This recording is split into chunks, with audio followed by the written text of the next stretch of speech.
মুসলমান ঘরে ছেলেমেয়েরা তরুণেরা এই দুনিয়া জমিন কারো জন্য চিরস্থায়ী নয়। আল্লাহ পাক তোমাকে আমাকে এই দুনিয়া জমিনে পাঠিয়েছে পরীক্ষা নিবার জন্য। এই দুনিয়ার মায়াজালে জড়িয়ে গে আল্লাহ যদি রসুলকে যদি ভুলে যায়, আখিরাত তোমার আমার বরবাদ হয়ে যাবে।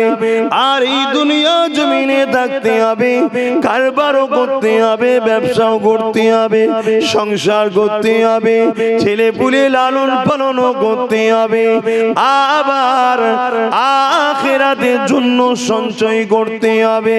কারণ আল্লাহ পাক কোরআনের মধ্যে বলেছেন, ওয়াল তানজুরু নাফসুম মা কদ্দামাত লিগাদ, প্রতিটা নাফসের উচিত পরকাল নিয়ে বেশি বেশি চিন্তা করা।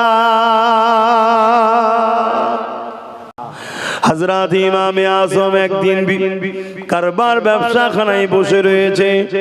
ইমামে আজমের কাপড়ের দোকান ছিল। কাপড়ের ব্যবসা করা এটা অনেক নবী আলাইহিমুস সালাম ওলি আউলিয়াদের সুন্নাহ। এ নজওয়ানেরা, আব্বারা, মায়েরা, বোনেরা, ইমামে আজম হুজুর আমার দোকানে বসে রয়েছেন। এমন সময় একজন মানুষ চলে এলো, এসে একটা কাপড়কে ফেরত দিতে লেগেছে। হুজুর আমার পরিবার এটা পছন্দ করে না, বা আর একটা রায়াতের মধ্যে আছে তার মধ্যে ছিঁড়া ফাটা রয়েছে, যাই হোক এটাকে আপনি চেঞ্জ করে দিন। ইমামে আজম এই কাপড়টাকে নিয়ে কাঁদতে লেগেছে। আহারে দুনিয়াদারি করো, এইভাবে করো, আখিরাতকে প্রতিটা কদমে কদমে স্মরণ রেখে রেখে করো। দুনিয়াদারি করাটাও একটা ইবাদত, এর মধ্যে গুনাহ নাই। দুনিয়াদারির মধ্যে তো নেকি আল্লাহ রেখেছে। আপনি হালাল ইনকাম করবেন, করার পরে আলহামদুলিল্লাহ বলবেন। একটা খদ্দের লোক ৫,০০০, ১০,০০০ হোক আর ৫ লাখ হোক, আপনার হালাল ইনকাম হলো, আপনি আলহামদুলিল্লাহ বললেন, টাকাটাও হলো। আলহামদুলিল্লাহ বলার জন্য ইবাদত নেকি হয়ে গেল। এটাই হচ্ছে ব্যাপার। আপনি একটা কাপড় কিনলেন, কাপড়টা কেনার সময় পড়লেন, বিসমিল্লাহ বলে পড়লেন, আলহামদুলিল্লাহ শুকরিয়া আদায় করলেন, আল্লাহ আমায় দিয়েছে। এই মন মানসিকতাটা রাখলে আপনার কি হলো, কাপড় ব্যবহারও করা হলো, আবার নেকিও হলো। আপনি নিজের বাচ্চার জন্য একটা কাপড় কিনলেন, সবথেকে বেশি কার পিছনে খরচ করলে নেকি বেশি হয়? যে সবথেকে উত্তম কোন জায়গায় খরচ করলে? বলবো না থাকবে? বললে তো বিপদে পড়ে যাবে। বললে বিপদে পড়ে যাবেন, অসুবিধা আছে। সব মশলা আমভাবে দেওয়া যাবে না, সব চারিদিকে শুনছে তো, অসুবিধা আছে। যা নয় তাই চেয়ে বসে থাকবে, তখন বিপদ হয়ে যাবে। হুজুরকে জল চাইলি এসে তো বিপদে পড়ে গেলেন বাবা। থাক, আলোচনা আমভাবেই থাক, খাস ভাবে বলে লাভ নেই। এই আমভাবে বলে লাভ নেই, খাস বলতে হবে। কিন্তু মনে রাখবেন, আপনি আপনার পরিবারকে একটা কাপড় দিচ্ছেন, মা বাপকে কাপড় দিচ্ছেন, দিবার সময় শুধু ভাববেন, আহা মা বাপকে দিলে আল্লাহ খুশি হয়, এইটুকু ভাবা। স্ত্রীকে দিলে রাসূলুল্লাহ ভালোবাসেন, এইটুকু ভাববেন, তাহলে দিয়াও হচ্ছে, নেকিও হচ্ছে। জোরে বলুন সুবহানাল্লাহ। শুধু ইসলামের মধ্যে জড়িয়ে জড়িয়ে করুন, আপনার প্রতিটা কাজে আপনি ফায়দা পাবেন। ইমামে আজম কে মানুষটা বলতে লেগেছে, ও আল্লাহ পাকের ওলি বান্দা, আপনি মনে ব্যথা নেবেন না, আপনি কাপড়টা ফিরিয়ে দিন, আমি আমার স্ত্রীকে জোর করে দিয়ে দেব, আমার স্ত্রীকে নিতে বাধ্য করে দেব। ইমামে আজম বলতে লেগেছে, বাবারে তার জন্য আমি কাঁদিনি বাবা। হুজুর তাহলে কেন কাঁদতে লেগেছেন? হুজুর বলতে লেগেছেন, বাবা তোমার কাপড়টা পছন্দ হয়নি, তাই তুমি চেঞ্জ করে নিতে লেগেছো। কাল কিয়ামতের ময়দানে আমার আমলনামাটা যদি আল্লাহ দেখে বলে এ আবু হানিফা তোর আমলনামা পছন্দ হয়নি, চেঞ্জ করে দে, আমি আবু হানিফা তখন কোথায় পাবো? তাই আমি ইমামে আজম নোমান বিন সাবিত আবু হানিফা সেই ময়দানে মাশরের কথা মনে পড়েছে। সেই দিনের জন্য আমি কাঁদতে লেগেছি। বাবা তোমাকে চেঞ্জ করে দেওয়ার জন্য কোনো অসুবিধা নাই।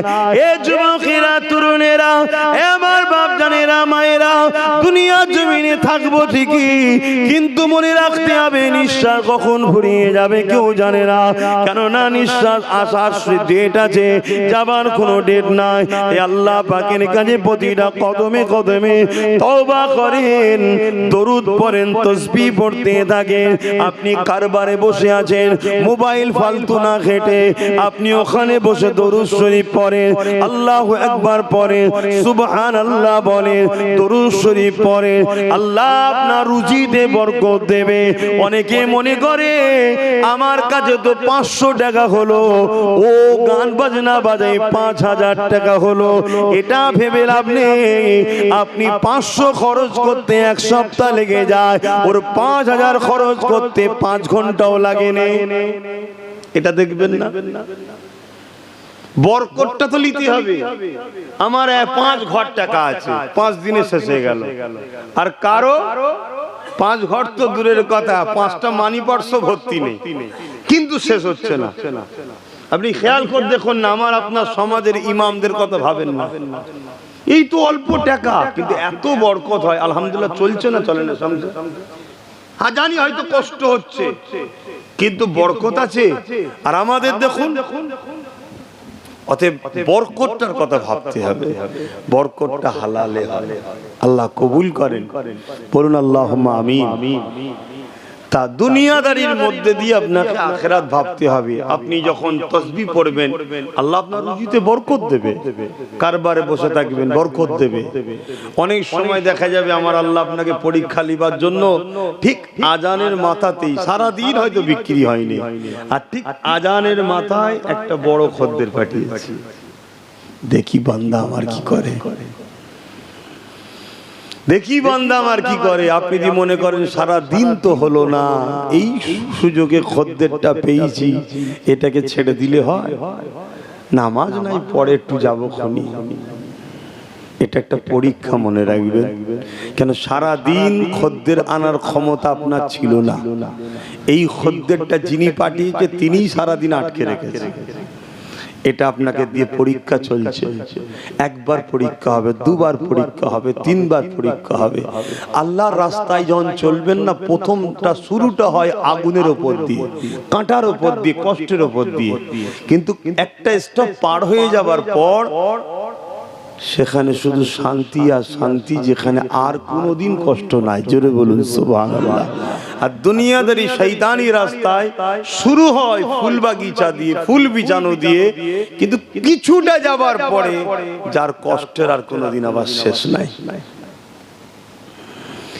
আল্লাহর উপরে যদি আপনার আকীদা ঠিক থাকে, আল্লাহর উপরে যদি আপনার ভরসা থাকে, যখনই মুয়াজ্জিন বলে দেবে আল্লাহু আকবার, আল্লাহু আকবার, ওই সময় যদি খদ্দেরটা এসে যায়, আপনার বলা দরকার ভাই আপনাকে অপেক্ষা করতে হবে, কারণ আল্লাহর পক্ষ থেকে ডাক এসে গেছে। যিনি আমাকে বাঁচিয়ে রেখেছে, হয়তো আপনি 5 লাখ টাকার মাল নেবেন, কি 5000 কি 50 লাখ টাকার মাল নেবেন, কিন্তু মালটা নিয়ে চলে যাওয়ার পর আমি তো দুনিয়া থেকে চলে যেতে পারি, এই টাকাটার আমার কি মূল্য থাকবে? আল্লাহ পাকের কাজটা করে আসি। যদি আল্লাহ আমার রিজিকে আপনাকে রাখে, আমার ঈমান, আমার আকীদা বলি, আপনি অন্য কোন জায়গায় গেলেও মাল পাবেন না, আমার কাছেই আপনাকে ফিরে আসতে হবে। এরই নাম হলো ঈমান। তবে এই ঈমান, এই পরীক্ষায় পাস করা বড় কঠিন, বড় কঠিন। কেন এখন রেসারেসি মার্কেট, আবার যদি চলে যায় ফসকে যাবে, কিন্তু না, আপনার তকদিরে যদি থাকে কোনোভাবে ফসকাতে পারে না। এই ঈমানটা আপনাকে রাখতে হবে। আর যদি ওটা আপনার তকদিরে না থাকে, আপনার সঙ্গে কথা বলতে বলতে দামাদারি করতে করতে দিকে নামাজও যাবে, এরও পছন্দ হবে না, চলে যাবে।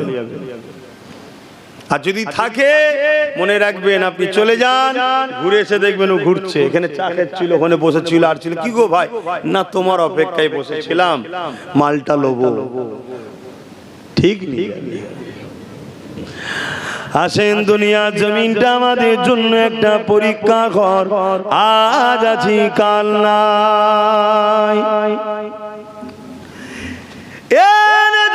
তরুণেরা দরুদ শরীফ আল্লাহুম্মা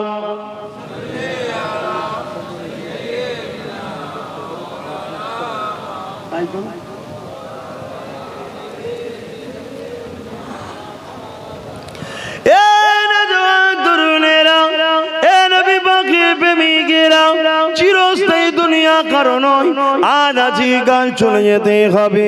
আল্লাহকে রাজি খুশি এই দুনিয়া জমিন থেকে করতে হবে, পরকালে রাজি খুশি করার কোনো সিস্টেম নাই। এখানে আপনাকে রাজি করতে হবে, এখানে আপনাকে পরীক্ষা দিতে হবে। আপনি প্রতিটা নিঃশ্বাস ফেলার সময় আল্লাহর খুশির জন্য ফেলুন, প্রতিটা নিঃশ্বাস টানার সময় আল্লাহ পাককে খুশি করার জন্য টানুন।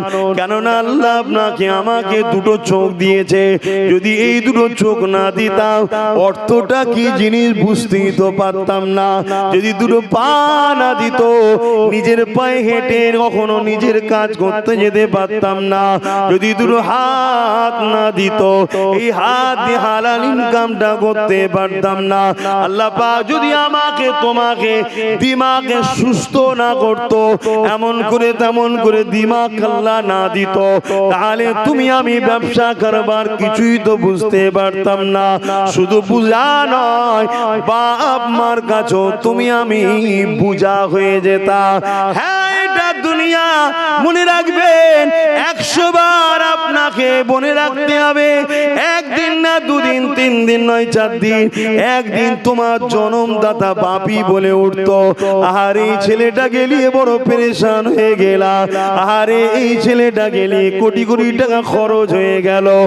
একদিন তোমার কানে যখন এই আওয়াজটা আসতো, তোমার জন্মদাতা বাপ, তোমার জন্ম দুঃখিনী মা তোমাকে বোঝা মনে করছে, মনে দেখো তো দেখি তোমার দিলটা কত ভেঙে চুরমার হয়ে যেত। আমার আল্লাহ তোমাকে আমাকে তা করেনি, সুস্থ শরীর দিয়েছে, সুস্থ জিন্দেগি দিয়েছে, দিমাগ দিয়েছে, বুদ্ধি দিয়েছে। একটু সেগুলোকে খাটিয়ে হালাল ইনকাম করো, হারামের দিকে যেও না, আল্লাহকে খুশি করার জন্য চলো। এবং যারা চলে গেছে তাদেরকে স্মরণ রাখো, তাদের জন্য দুয়ার মাহফিল করো। কেন নবী আমার জানিয়ে দিলে, যখন কেউ মাইয়াদের জন্য দোয়া চায়, ওই দোয়াটা আল্লাহ পাক পিতা করে দেয় না। ইসালে সবের দোয়াটা আল্লাহ পাক জমা করে এমন করে জান্নাতি খানচায় সাজিয়ে রেশমের কাপড় দিয়ে ঢেকে দিয়ে ওগুলো মারদাদের রুহে রুই আল্লাহ বসে দেয়। মুর্দারা যখন এই সওয়াবটা পায়, ওই সময় তারা বড় খুশি হয়ে যায়। হে আমার আল্লাহ, এই সওয়াব কোথা থেকে আসছে আল্লাহ? আল্লাহ পাক ওই সময় বলে, ওরে আমার বান্দা বান্দিরে, দুনিয়া জমিনে তোমরা সন্তান রেখে এসেছো, তোমাদের সন্তানেরা তোমাদের জন্য দান খৈরাত করেছে, ইসালে সওয়াব করেছে, দুয়ার মাহফিল করেছে, দ্বীনি আলোচনার মাহফিল করেছে, এলাকার মানুষরা সেখানে জমায়েত হয়েছে। তোমার প্রতিবেশীরাও তোমার জন্য দোয়া চেয়েছে, তোমার বাচ্চারাও তোমার জন্য দোয়া চেয়েছে, উলামারাও তোমার জন্য দোয়া চেয়েছে। আমি আল্লাহ সেগুলোকে জান্নাতি খানচা করে সাজিয়ে সাজিয়ে তোমাদের রুহে রুহে বক্সে দিলাম। আরো জোরে বলুন সুবহান। তারা বড় খুশি হয়, তারা বড় আনন্দিত হয়। আজকে আমার ভাইগুলো করছে, তার বাপের রূহ পাকে সওয়াব পৌঁছাবে, তারা বড় খুশি হবে। খুশি হয়ে যে আল্লাহকে জিজ্ঞেস করবে, আল্লাহ তারা তো আমাদের জন্য করলো, আমরা কি করব?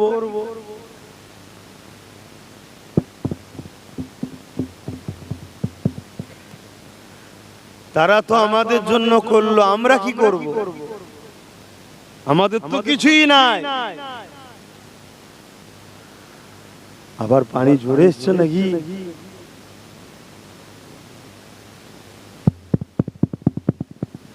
আল্লাহ পাক ওই সময় বলবে তোমরাও তাদের জন্য দোয়া চাও। ওই রূহ মুর্দাদের রুহানি দোয়া আল্লাহ তোমার আমার নসিবে কবুল করে। জোরে বলুন সুবহানাল্লাহ। দাদু হোক, দাদি হোক, নানা হোক, নানি হোক, ফুপু হোক, ফুপা হোক, বাপ হোক, মা হোক, আত্মীয় স্বজন যেই হোক, সবার জন্য দোয়া করবেন, সবার জন্য ইসালে সওয়াব করবেন। দরুদ শরীফ আল্লাহুম্মা সাল্লি আলা। কেন এগুলো করিস? এগুলো বাদ দে।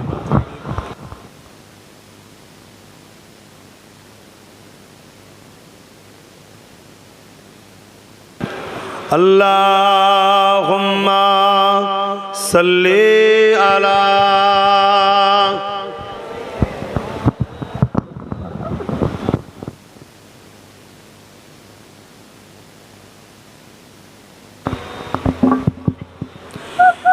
एक मैं ही नहीं उन पर कुर्बान ज़माना है, एक मैं ही नहीं उन पर कुर्बान ज़माना है, एक मैं ही नहीं उन पर कुर्बान ज़माना है, कि मैं ही नहीं उन पर कुर्बान ज़माना है, जो रब दो आलम का, जो रब दो आलम का महबूब यगाना है, एक मैं ही नहीं उन पर कुर्बान ज़माना है। आओ दरे जहर पर फैली हुई दामन,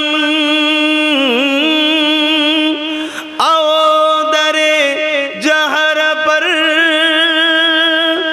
फैली हुई दामन, ये नस्ल करीमों की, ये नस्ल करीमों की लजपा खराना है, एक मैं ही नहीं उन पर कुर्बान ज़माना है। अल्लाहुम्मा सल्ली अला।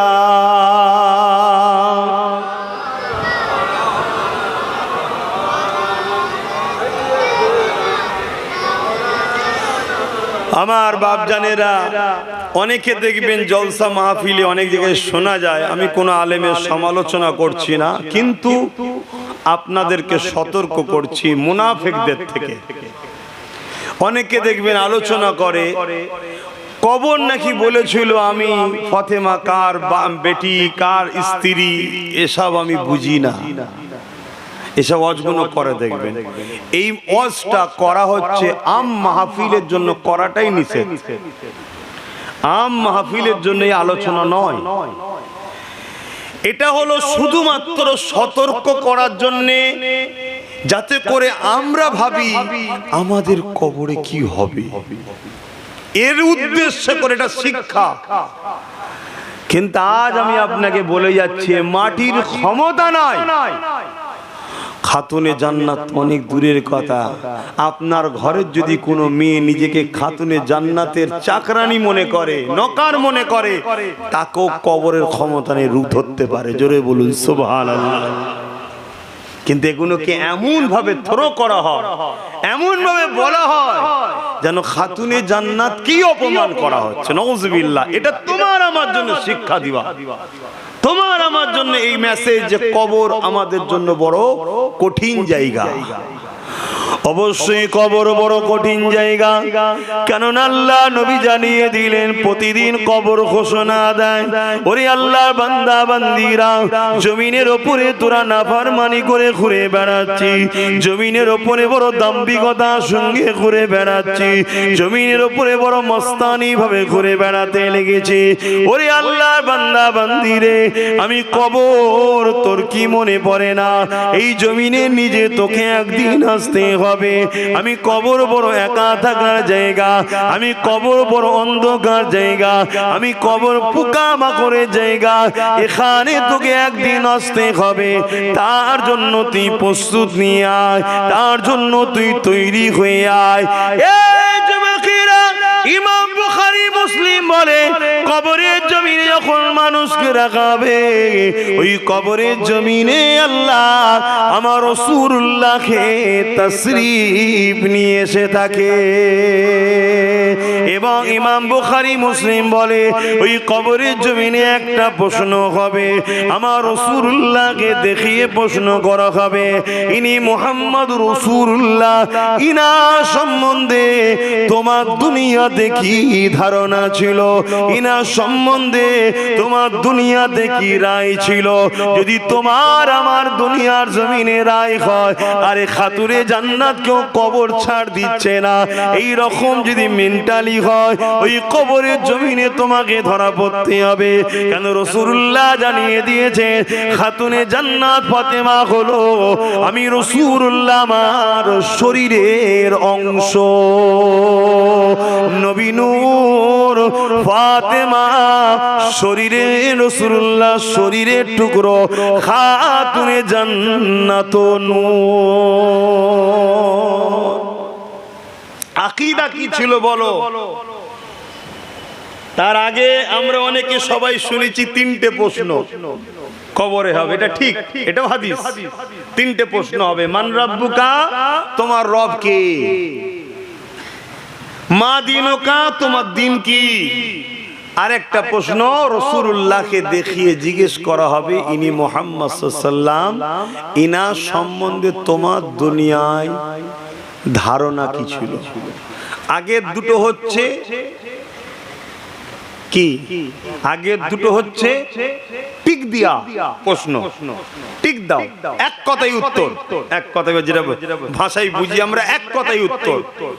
কেন এই তিনটে প্রশ্ন হবে আর ইমাম বুখারী কেন একটা বললো, এর একটু বিস্তারিতটা আপনাদের বলে দিই। অ্যাকচুয়ালি এখানে সবাই রয়েছে, পৃথিবীর সবাই মানুষ। জিজ্ঞেস করা হবে তোমার রব কে, এক কথায় রব্বি আল্লাহ। তা যাদের রব আল্লাহ তাদেরকে আলাদা করো, অর্থাৎ যাদের রব আল্লাহ নয় তাদের থেকে আলাদা করো। তাহলে একটা প্রশ্নের কাজ মিটে গেল। দ্বিতীয় নম্বর, রব তো আল্লাহ বলছে, দিনটা কি জিজ্ঞেস কর। তাই দ্বিতীয় নম্বর প্রশ্ন করাবে মা দিনুকা, তোমার দিন কি। রব আল্লাহ যারা বলেছিল তাদের মধ্যে থেকে আবার বাছাই করা হচ্ছে, যারা বলে রব আল্লাহ তাদের সবার দিন কিন্তু ইসলাম নয়। মুখে হয়তো লাখো কোটি লোক বলে ইসলাম, কিন্তু ইসলামকে মিটাবার জন্য লাখো কোটি মুসলমানই যথেষ্ট আজকে পৃথিবী জুড়ে ঘুরে বেড়াচ্ছে। দেখুন, তারাই তো ইসলামকে ক্ষতি করছে। যা কো বিষয় বেশি ডিপে যাব না, আজকে খাস দোয়া আমি যেটা বুঝাতে চাইছি। তাহলে মা দিনুকা, তোমার দিন কি। যারা বলবে দিন ইসলাম, আলহামদুলিল্লাহ, তাদেরকে আবার আলাদা করো। যারা দিন ইসলাম নয় বলতে পেরেছে তাদের থেকে, তাহলে যাদের রব আল্লাহ নয় তাদের থেকে যাদের রব আল্লাহ তাদেরকে আলাদা করা হলো। রব আল্লাহ যাদের, তাদের মধ্যে দিন ইসলাম কার কার দেখো, তাদেরকে আবার আলাদা করো। আবার আলাদা করা হয়েছে। এবারে এদেরকে বিস্তারিত প্রশ্নের উত্তর দিতে হবে। এগুলো ছিল এক কথাই উত্তর। বিস্তারিত কি, মুহাম্মদ রাসূলকে দেখানো হবে। জোরে বলুন সুবহানাল্লাহ। দেখিয়ে বলা হবে ইনা সম্বন্ধে দুনিয়ায় তোমার কি রায় ছিল বলো। কি বলে ডাকতে, কি নজরে দেখতে, কেমন মনে করতে, টোটাল খুলে লেখো, এবারে খুলে বলো। এখানের এক কথাই নয়, কথা বুঝতে পারছি? ওইটাই হচ্ছে সব থেকে বড় ভাইটাল বিষয়।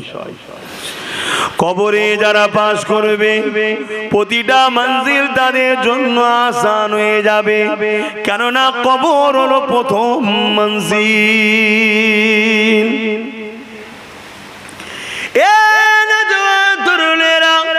প্রথম হাঁটিটা যদি ফেল হয়ে যায়, সব জায়গায় তোমাকে সন্দেহ করে করে ধরা হবে। দুনিয়ায় যেমন বুঝাবার জন্য বলা হচ্ছে, আর প্রথম ঘাটিতে যদি তুমি ক্লিয়ার হয়ে যাও, বাকি জায়গা তোমার জন্য বড় সহজ আল্লাহ করে দেবে। কেন কবরে আখেরি প্রশ্ন যেটা হবে, এটা বড় কঠিন প্রশ্ন। আমার রাসূলুল্লাহকে দেখানো হবে ইনি হলেন মুহাম্মাদুর রাসূল, এটাও বলে দেওয়া হবে। ইনা সম্বন্ধে এখন তোমার কি রায় সেটা নয়, দুনিয়ায় কি রায় ছিল বলো। এখন বিপদে পড়ে তো সবকিছুই বলতে পারো, ওইখানে কি বলতে বলো। রাসূলুল্লাহ সম্বন্ধে তোমার ধারণা কি ছিল দেখো। আল্লাহ নবী জানিয়ে দিল, এ দুনিয়ার মানুষেরা, আমার খানদানকে যারা মহব্বত করে, তারা আমি রাসূলুল্লাহ আমার জন্যই মহব্বত করে। আমার খানদানে যারা বিরোধী করে, তারা মূলত আমি রাসূলুল্লাহ আমার জন্যই বিরোধী করে। এই দুনিয়ার জমিনে যারা আহলে রাসূলদের বিরোধী করে, খানদানে রাসূলদের বিরোধী করে, এই বিরোধী করাটার মূল লক্ষ্য হলো রাসূলুল্লাহরই বিরোধী করা। তাই দুনিয়ার জমিনে তুমি রাসূলকে কি বলে ডাকতে, কি নজরে দেখতে। নবীর পরিবারদের সম্মান মর্যাদাটা রাসূলুল্লাহরই সম্মান মর্যাদা, কেন তাদের সম্মান নবীর সঙ্গে জড়িয়ে আছে। তাই নবী আমার জানিয়েছিলেন, যারা আমার হাসান হোসেনকে ভালোবাসবে, তারা আমি রাসূলুল্লাহ আমাকে ভালোবাসলো। আর আমাকে যারা ভালোবাসে, আমার আল্লাহ তাদেরকে ভালোবাসে। এই প্রশ্ন কিন্তু কবরে বড় ভাইটা, এই জায়গাতেই কিন্তু সব বেশিরভাগ ধরা পড়ে যাবে। কেন আজকাল আমরা রসুল সম্বন্ধে আমাদের অনেক গাফলতি, রসুল সম্বন্ধে আমাদের অনেক দুর্বল। রসুলকে চিনা, জানা, বুঝা, নবী সম্বন্ধে জানার চেষ্টা করা, ধরতে গেলে একেবারেই জিরোর দিকে চলে গেছে। তাই আমার মনে হয় প্রতিটা মাহফিল যে কোনো গ্রামে হয়, ওই মাহফিলের ব্যানারে লিখে থাকা দরকার যে মুহাম্মদ সাল্লাল্লাহু আলাইহি সাল্লামের আলোচনার মাহফিল, একদম বাংলায় রাসূলুল্লাহর আলোচনার মাহফিল। নবী নিয়ে মানুষকে চিনাও। নবী না চিনতে পারলে কবরে তো ধরা প্রথমেই পড়লো, আর ময়দানে মাহশরে সমস্ত নবীরাও নফসি নফসি করবে, বিচার শুরু হবে না। আমার রাসূলুল্লাহ যতক্ষণ না যে সেজদায় পড়ে বলবে, আল্লাহ বিচারটা শুরু করে দেন, আর সহ্য করতে পারছে না মানুষগুলো। এটাকে সাফাতে কুবরা বলা হয়, বড় সাফাত। সমস্ত নবীর উম্মত সবার জন্য নবী সাফাত করবে, জোরে বলুন সুবহানাল্লাহ। আর আজ তো আমাদের কিছু কিছু মানুষের ধারণা নবী নাকি সাফাতই করতে পারবে না, বলুন নাউজুবিল্লাহ। তাহলে কবরে সে বেটা ধরা পড়বে না পড়বে না? এটাই তো জিজ্ঞেস করবে যে রাসূল সম্বন্ধে কি ধারণা ছিল বলো। এই জমিনে যতদিন বাঁচবে রাসূলুল্লাহকে আপন করে নিয়ে বাঁচো, রাসূলুল্লাহকে ভালোবেসে বাঁচো, রাসূলুল্লাহর সুন্নতে জিন্দেগি করো। রাসূলুল্লাহ কিভাবে সংসার করেছে দেখো, ওইভাবে সংসার করো। রাসূলে পাক কিভাবে আত্মীয়তা করেছে দেখো, ওইভাবে আত্মীয়তা করো। রাসূলুল্লাহ কিভাবে মানুষের সঙ্গে মিশেছে দেখো, ওইভাবে মেশো। এক কথায় আল্লাহ পাক আমার নবী পাককে লাকাদ কানা লাকুম ফি রাসূলিল্লাহি উসওয়াতুন হাসানা, নবী পাককে আল্লাহ মডেল বানিয়েছে।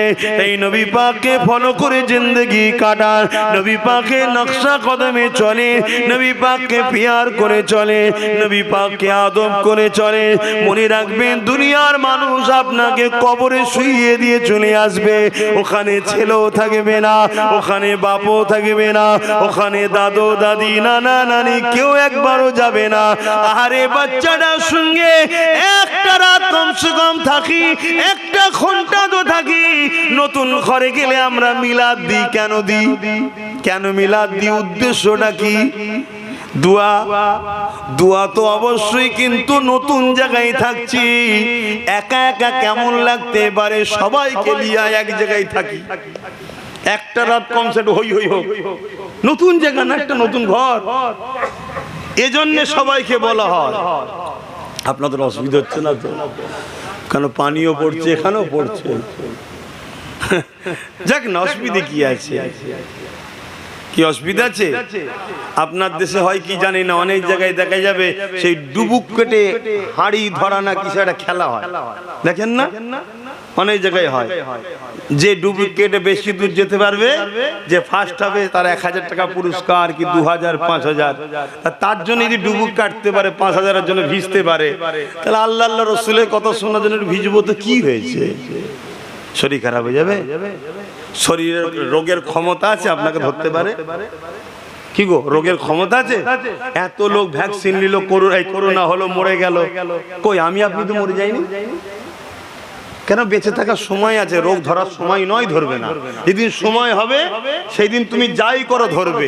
হ্যাঁ, আবার যারা ভ্যাকসিন নিয়েছিল তারা তখন বড় বিপদে পড়ে গেছে, শুনছে নাকি ভ্যাকসিন ইনফেকশন হয়ে গেছে, ওটারও বেশি ক্ষতির কারণ, মৃত্যুর দিকে নিয়ে যাচ্ছে। কিন্তু আমার দুটো কথা, এটা আবার নতুন ইনকামের চাল হতে পারে। ইনকাম বোঝেন না? ইনকাম ভ্যাকসিনের নামে আমি বললে তো আবার সমস্যা হয়, এসব রেডি হয়ে বসে আছে, আমার কথা আবার কেটে ছেড়ে দেবে, ওই এক বিপদ, শেষকালে গন্ডগোল হয়ে যাবে। ই আর একটা বিজনেস আমার মনে হচ্ছে,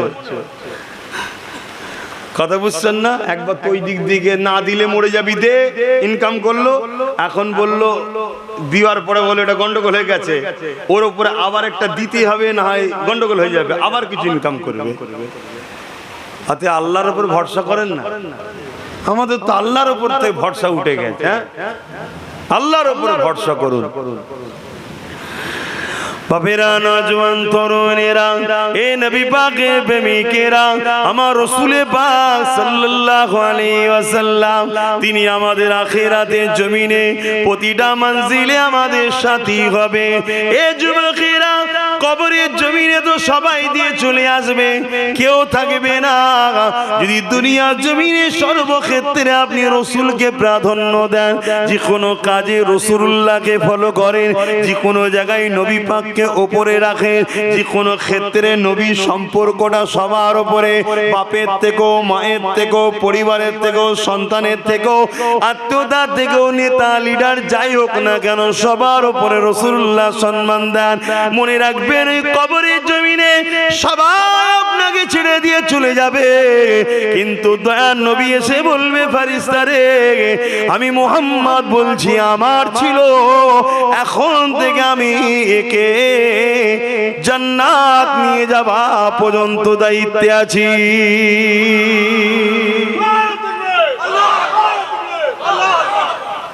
সেই রাসূলুল্লাহর হন,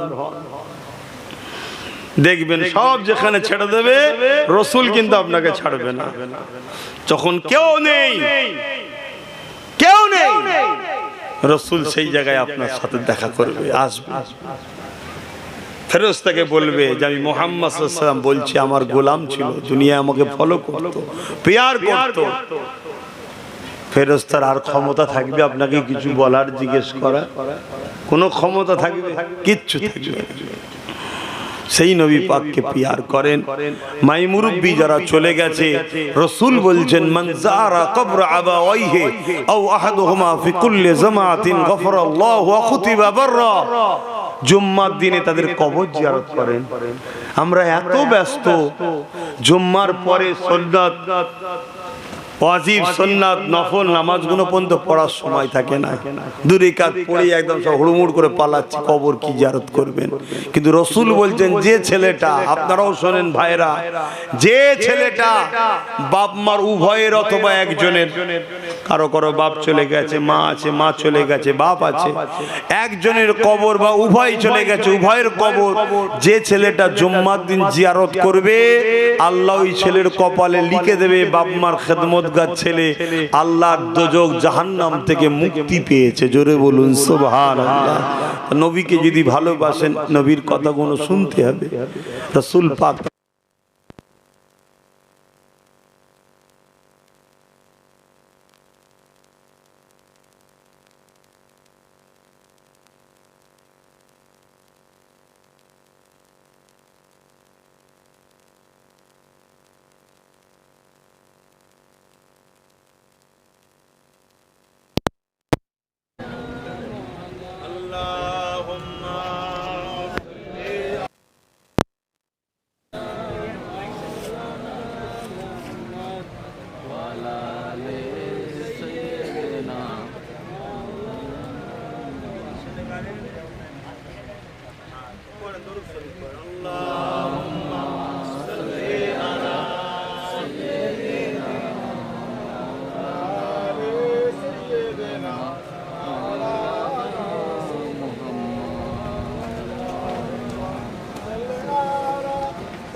মাওলানা মুহাম্মদ। আমার আব্বা জানেরা ভাইরা, আল্লাহর হুকুম এই আবহাওয়ায় যে আপনাদের মাহফিলটা আল্লাহ বড় করে নিচ্ছেন, কোটি কোটি শুকরিয়া আল্লাহর কাছে। তো যাক, আমি যে কথা বলছিলাম, চলে সবাইকে যেতে হবে। আপনি যদি কারো জন্য দয়া দেখান, মনে রাখবেন আপনার জন্য আল্লাহ দয়া দেখাবার লোকের ব্যবস্থা করে দেবে। জোরে বলুন সুবহানাল্লাহ। তাই বাপ মার কবর জিয়ারত করবেন। জুম্মার দিনে তাদের কবর জিয়ারত করলে আল্লাহ আপনাকে বাপ মার খেদমতগার ছেলে হিসাবে কবুল করবে। দুনিয়ার জীবনে চলতে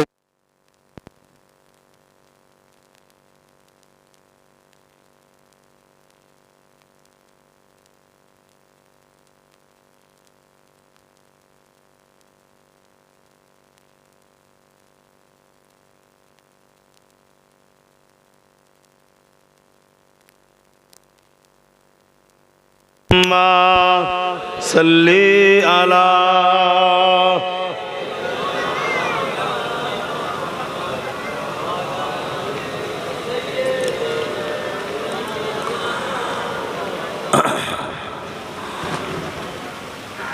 আমার আব্বা জানেরা, বাপেরা, ভাইরা, মায়েরা, বোনেরা,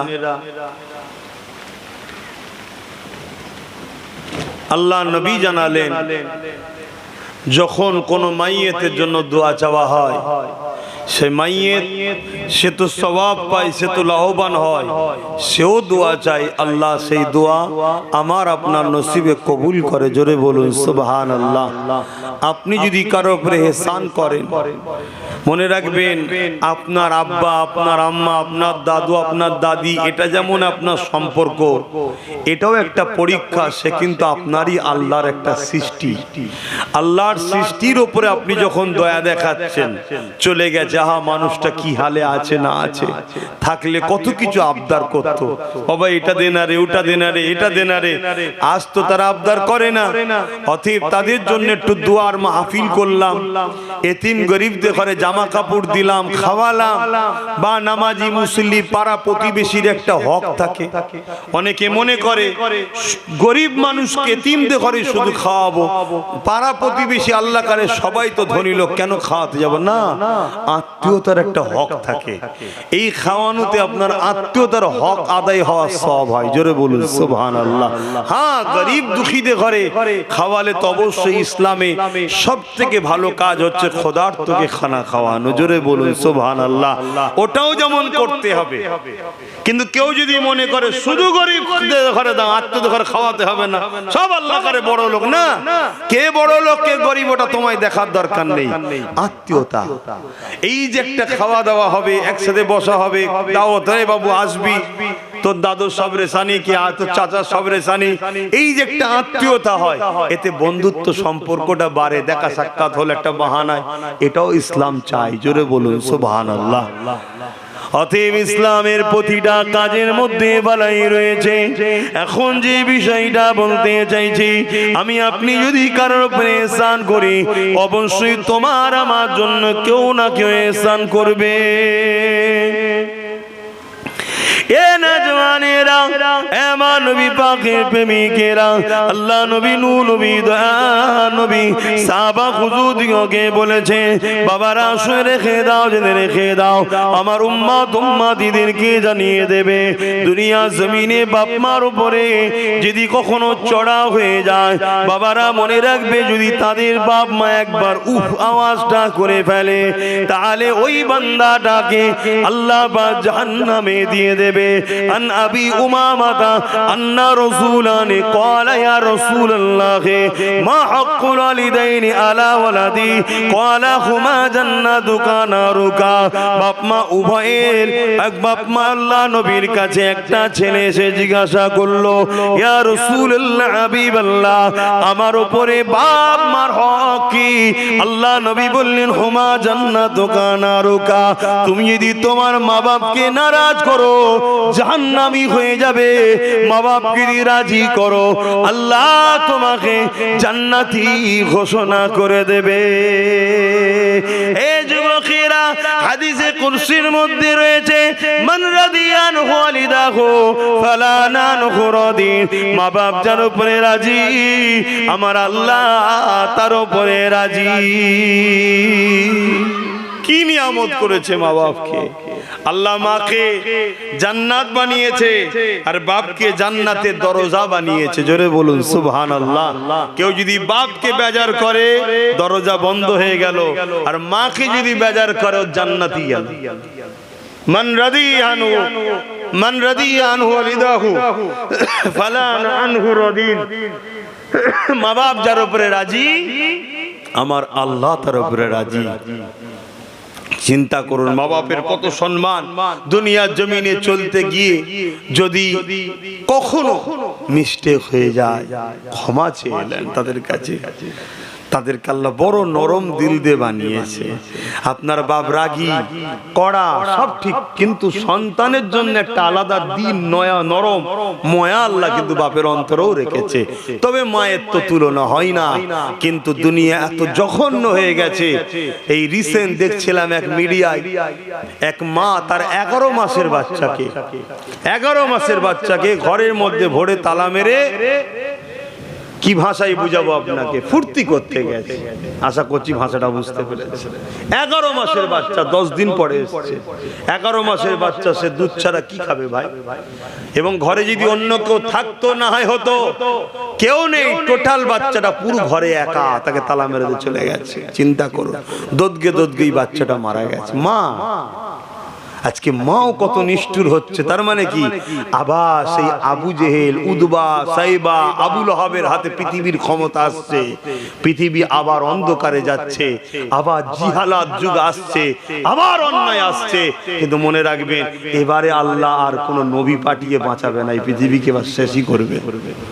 তাই দেখুন না, দুবাইয়ের মতো জায়গায় পানি হয় না, এত পানিতে এত পানি সব তছনছ। যদিও বা শুকিয়ে মেরামত করার চেষ্টা করলো, আবার ডুবিয়ে দিয়েছে। ফ্রান্স ডুবে আছে, ব্রাজিল ডুবে আছে, আরবের কিছু কিছু জায়গা ডুবছে। কথা বুঝছেন? এখন আমাদের কি হবে আল্লাহ জানে। অনেক দিন পরে হচ্ছে, এরকম বড় বড় পড়বে না তো আবার। বুঝতে পারছেন না? এটা আমাদের পাওনা বাপ, এটা পাওনা। ঠিক করে বলুন, পাওনা না পাওনা না? আকসার ঘরে মা ভাত পাই না, বাপ জুলুমের শিকার হয়, কাঁদে, এটা কি পাওনা নয়? আপনি ভাবছেন আমার ঘরে হয়নি। শোনেন, দুই শ্রেণীর লোক শাস্তি পাবে। এক শ্রেণীর লোক অন্যায় করার জন্য শাস্তি পাবে, আর এক শ্রেণীর লোক অন্যায়ের বিরোধী না করার জন্য শাস্তি পাবে। আমাদের সমাজে এই লোকটার সংখ্যা এখন একটু বেশি হয়েছে। অন্যায় যদিও বা আমাদের ছেলেরা এখন একটু কম করে, অতটা নেবে যায়নি। অন্য অন্য জায়গায় যেমন হয়ে গেছে দেশের, পৃথিবীর, আমাদের হয়তো বাংলার ছেলেরা অতটা খারাপ হয়ে যায়নি, কিন্তু এই শ্রেণীটা ভরে গেছে। কি ও অন্যায় করছে তা আমি কি করব? না বা আমি কি করব বললে হবে না। আপনাকে আল্লাহ ডিউটি দিয়েছে অন্যায়কে রুখতে হবে। তাই 4 জন অন্যায় করছে, রুখে দিন। আর 40 জন হবে না, আজই ছেড়ে দিন, আগামী দিন 40 জন হয়ে যাবে। তো যাক, আমি অন্যদিকে আবার চলে যাচ্ছি। আর একটা কথা আপনাদের বলেলি, আমি বাপ যেখানেই জলসা করি, বেশিরভাগ জায়গায় আপনারা শুনেছেন আমি নবিলে জলসা করি। এজন্যে মা বাপের বিষয়, কবরের বিষয় করতে গিয়ে একটু এলোমেলো হয়ে যায়, চাটকে যাচ্ছে, বা একটু বেখিয়ালে করে সব স্মরণ করে করে আনতে হচ্ছে। পড়াশোনা হয়তো আল্লাহ করিয়েছে, পড়াশোনা আছে, কিন্তু আমি যেখানেই জলসা করি আমি আমার রসুল কেলে জলসা করি। কেন? সব থেকে উত্তম জলসা হলো মোহাম্মদ রসুলের আলোচনা। জোরে বলুন সুবহানাল্লাহ। কেন? আমার আল্লাহর পছন্দ এটা। আল্লাহ পুরো কোরআনে দেখুন, যেখানে ইমানদারদের কাছে ওয়াজ করেছে, ওয়াজ মানে আলোচনা, কিছু নসিহত করা, ভালো কথা বলা। আল্লাহ যখনই ইমানদারদের উদ্দেশ্যে কিছু বলেছে, তখনই দেখুন মোহাম্মদ রসুলের প্রশংসার কথা বলেছে। জোরে বলুন সুবহানাল্লাহ। আল্লাহ পাক যেখানে বলেছে ইয়া আইয়ুহাল্লাযীনা আমানু, হে ঈমানদারেরা, তখনই নবীর কথা বলেছে। আর যখন বলেছে ইয়া আইয়ুহান নাস, তখন তিনি তেনার কুদরতের কথা বলেছে, নিদর্শনের কথা বলেছে, অনেক কিছু বলেছে। কিন্তু নবীর কথা আল্লাহ ঈমানদারকে যখনই লক্ষ্য করে বলেছে, এই ঈমানদারেরা, অমনি নবীর কথা শুনিয়েছে। এই বিশ্বাসীরা, অমনি নবীর কথা শুনিয়েছে। এই যারা আমাকে বিশ্বাস করিস, অমনি নবীর কথা শুনিয়েছে। কেন? ঈমানদাররাই নবীর গুরুত্ব বোঝে। জোরে বলুন সুবহানাল্লাহ। তাই আল্লাহ অন্য জায়গায় নবীর কথা শোনাতে যায়নি। আল্লাহ জানে আমার বন্ধুর কথা ঈমানদাররাই বোঝে। তাই আমি যেখানে জলসা করতে যাই, আশা রাখি আমরা ঈমানদার, তাই নবীর কথা একটু বেশি বেশি আলোচনা হয়। তাই দেখছেন মা বাপের কথা বলতে বলতে আমি মাঝে মাঝে আবার ওই দিকে চলে যাচ্ছি, আবার ফিরে আসছি। তো যাই হোক, যে সবরে সানির মাহফিলে যে নবীর কথা বলা যাবে না এমন বলছি না, তারপরেও এই বিষয়টা একটু জানা দরকার। কবর, আখেরাত, সবরে সানি, এগুলো কি কাজে লাগে এটাও একটু জানা দরকার। তাই বলার চেষ্টা করছি। আপনারা এই ভিজে ভিজে কখনো কখনো কারো কারো গায়ে পানিও পড়ছে দেখছি, আমারও পড়ছে, তারপরও ধৈর্য ধরে শুনছেন। আল্লাহ আমাদেরকে আমল করার তৌফিক দেন। বলুন আল্লাহুম্মা আমিন। হ্যাঁ, অবশ্যই এই দুনিয়া কারো জন্য চিরস্থায়ী নয়। আজ আমরা এতগুলো মানুষ বসে আছি, হতে পারে আমাকে আল্লাহ ডেকে নিতে পারে। সবাই রয়ে গেলেন, আমি চলে যাচ্ছি। এটা দুনিয়া, ঘর বাড়ি, টাকা পয়সা, স্ত্রী বাচ্চা কেউ আটকে রাখতে পারবে না। যতক্ষণ বেঁচে আছেন ততক্ষণ সব ময়া। চলে যাবার পর কেউ বলবে নাকি যে রেখে দাও? না, কেন রাখবে না? কেন? সবাই জানে রেখে দিয়া মানে সেটা আমাদের জন্যই অসুবিধার কারণ হবে। তাই সবাই বলবে আস্তে আস্তে পাঠিয়ে দাও। তাই নিজেদের ঘরেও নিজেদের একটু আখিরাতের জন্য সঞ্চয় তৈরি করে রাখতে হবে। তবে হ্যাঁ, ওই মানুষগুলো খুশনসিব যাদের সন্তানেরা তাদের বাপ মা বা পরিবারের জন্য সবরে সানি করে, দুয়ার মাহফিল করে, ইসালে সওয়াব করে, দান করে, কোরআন খতম দেয়, জুম্মার দিনে ইমামকে 200-500 দিয়ে বলল নামাজের বাদ একটু মিলাদ করে দেবেন, করবেন, এটাও করবেন। কথা বুঝে আসছে? এতে কি হলো, ইমামও একটু মিলাদ করে দিল, আর ইমামকে পারিশ্রম দেওয়া হলো। পারিশ্রম দিতে হয়, যে কোনো কাজে আপনাকে পারিশ্রম দিতে হয়। আপনি নিজে যখন কোনো কাজ করেন, পারিশ্রম ছাড়া তো কোনো কাজ করছেন না, তাহলে আপনি কোন একটা কাজ নেবেন, আপনি বিনা পারিশ্রমে আশা রাখছেন কেন? তাই এটাও অনেকে করে নিতে পারে এবং বাৎসরিকও অনেকে করে। আল্লাহ উভয়টা কবুল করে। বোন আল্লাহুম্মা আমিন। আসেন মুসলমান ঘরে ছেলে মেয়েরা